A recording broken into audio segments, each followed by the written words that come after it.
Hindi short hand की practice dictation 80 शब्द प्रति मिनट गति से डिक्टेशन 5 सेकंड में शुरू होगी। स्टार्ट। खेतों में रासायनिक उर्वरकों के अंधाधुंध इस्तेमाल से व्यापक खतरों को देखते हुए केंद्र और राज्य सरकारें जैविक एवं प्राकृतिक खेती को बढ़ावा देने की कई योजनाओं पर कार्य कर रही हैं। यह सच है कि रासायनिक उर्वरकों के बेजा इस्तेमाल से धरती की उर्वरा शक्ति घट रही है। इस तरह की खेती के उत्पादों से मानव स्वास्थ्य पर भी प्रतिकूल असर पड़ रहा है। नतीजतन लघु एवं मध्य वर्ग के किसान खेती से किनारा कर रहे हैं। आमतौर पर जैविक और प्राकृतिक खेती एक ही मानी जाती है, लेकिन इनमें मूलतः गहरा भेद है। रासायनिक खेती कम लागत में अधिक पैदावार देती है, पर पर्यावरण के लिए बहुत हानिकारक है। यह बड़े किसानों और व्यावसायिक खेती करने वालों के लिए अधिक पैदावार देने के कारण लाभदायक मानी जाती है। इसलिए खेती का यह स्वरूप इस समय सर्वाधिक प्रचलन में है।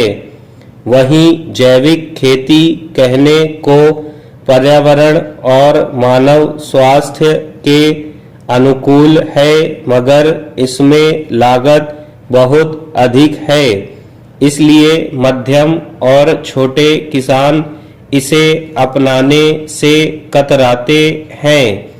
इसी तरह प्राकृतिक खेती सस्ती और बहुत कम लागत वाली है, मगर उसके बारे में ज़्यादा जानकारी नहीं होने से किसानों का इस ओर झुकाव भी बहुत कम है।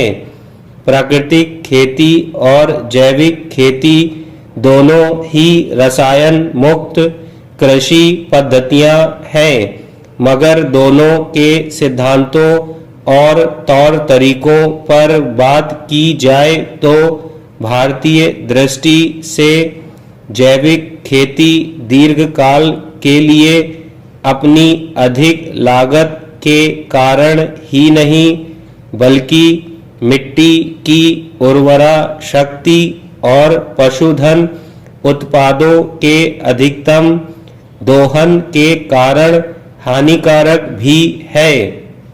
गुजरात के राज्यपाल पिछले कुछ समय से प्राकृतिक खेती पर महत्वपूर्ण कार्य कर रहे हैं। इस संबंध में किए गए उनके किए प्रयोग छोटे और मध्यम किसानों के लिए उपयोगी हैं। हरियाणा में कुरुक्षेत्र के गुरुकुल में उन्होंने 180 एकड़ जमीन पर कम लागत वाली प्राकृतिक खेती के कारगर प्रयोग किए हैं, जिसमें शून्य लागत में अधिकतम पोषक पैदावार की कल्पना को साकार किया गया है।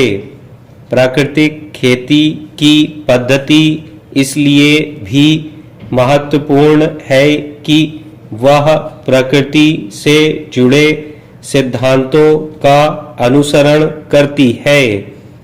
यह ठीक वैसे ही है जैसे जंगलों में बगैर किसी प्रयासों के फल फूलों की पैदावार होती है। स्वाभाविक है कि इससे मिट्टी की उर्वरा क्षमता पर कोई प्रतिकूल प्रभाव नहीं पड़ता और पर्यावरण संरक्षण के साथ किसानों के लिए ऐसी खेती लाभकारी भी है।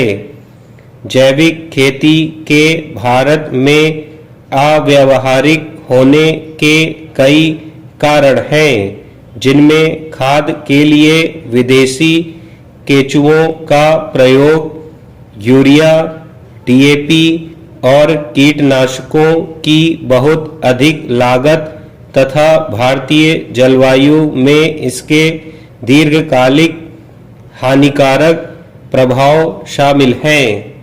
स्टॉप।